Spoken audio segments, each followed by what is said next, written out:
I won't beat around the bucket. I think this is one of the greatest games of all time. I actually do. I don't know how much it goes down in terms of like a big personal for me, but I think as what this game executes on and how it wants to execute it, I think this is like a giant pinnacle of the industry type shit. It's not even game of the year. It's like game of the decade. It's like the game of the 2020 decade. That's because all of the Souls games that predate it essentially go into crafting its DNA, right? Essentially go into making the game what it is. That's one of the things that makes it so goddamn cool, you know?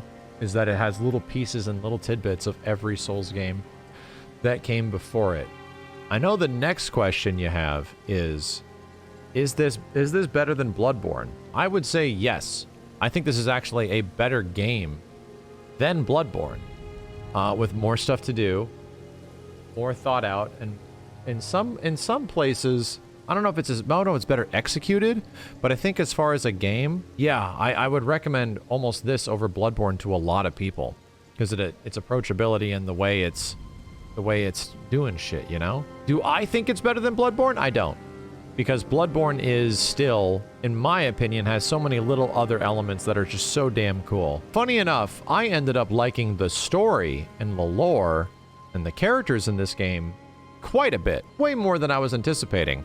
Because in Souls games, at least Dark Souls 1, 2, and 3, and Sekiro for a little bit, I was not a particular huge fan of the story. The story I felt was kind of like, I could pass by it. Some people really get into the Dark Souls 1, 2, and 3 stories, and I think it's only okay. For some reason, this one just hits different, right?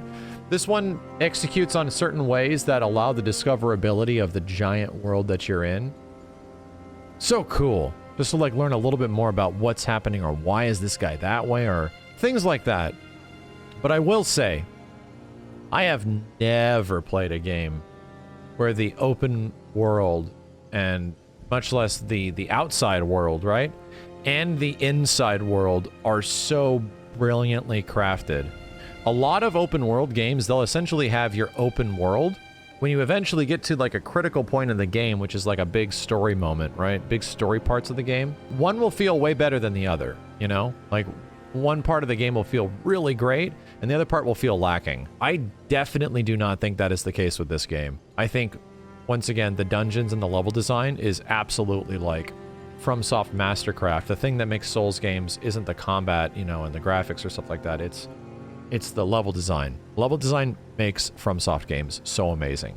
And it feels amazing every single time you go through these levels and these dungeons and these giant areas that are unique and different and have puzzles and you have to solve them and all of this shit. And they're incredible in this game. God damn, the castles in this game that you have to go through, holy crap. It is so sick. And the craziest part is that the open world shares a similar design philosophy, but in different ways. So much about the open world just picks your attention. I'm gonna grab your attention, come over here.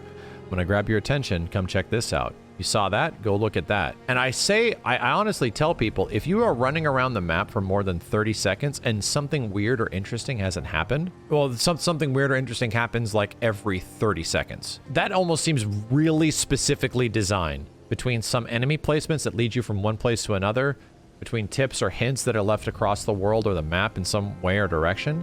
There's always something weird to discover from one point to the next. And that just takes so much effort, just such a ridiculous amount of effort to permeate the world, just full of so much stuff and so much intrigue around every corner. And there's still a ton of stuff that I haven't seen. I could not believe that every single time I would go out with a goal of doing something, I would be led on this crazy adventure that would eventually lead to a boss fight, and now I'm under the world or some insane thing.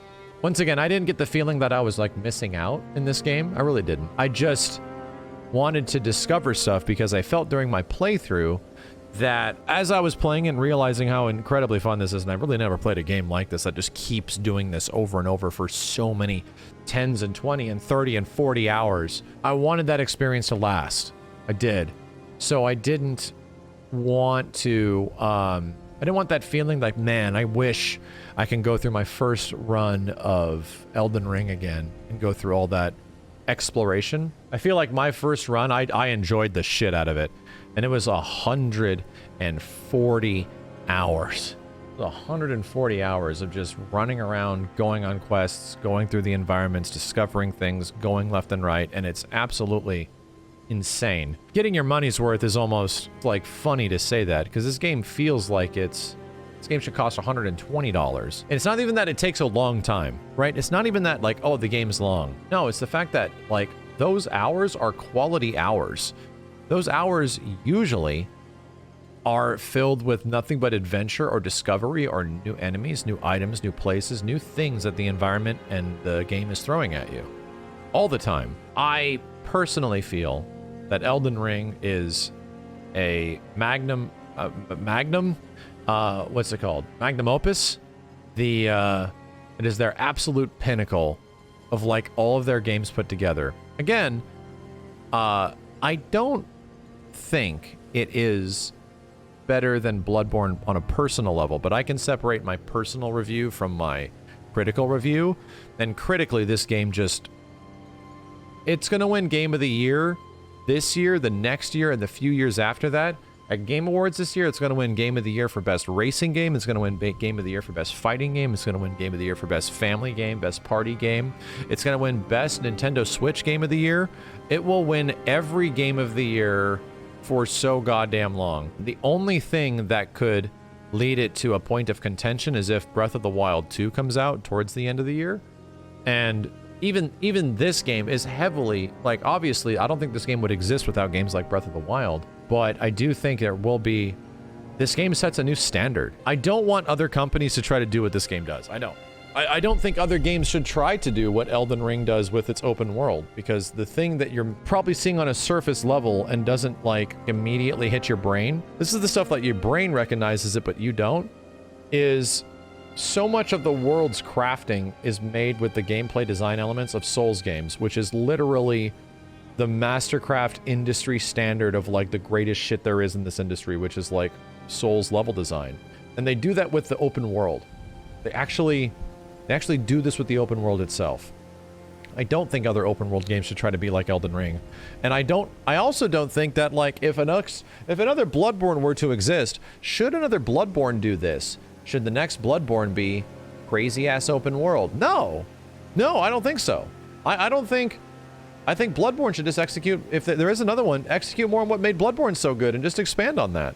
You don't need to make it open world. I think Elden Ring should be the open world thing. I think Dark Souls, you know, has its own unique thing too. It's just crazy. You could play this game a billion different ways, right?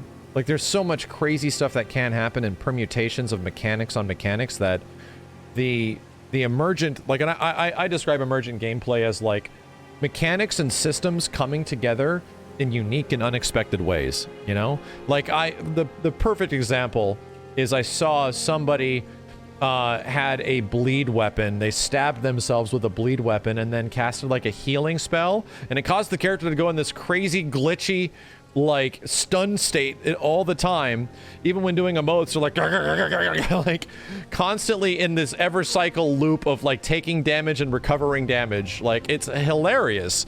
And that's like an Emergent gameplay thing. That's like a bunch of crazy systems on systems coming together to create something unexpected and new. And that is, this whole game is that, you know, with the amount of, and it's going to come out, there's so many things that can be combined that some stuff is going to come across as crazy overpowered or crazy busted. And it will. I think that's kind of awesome.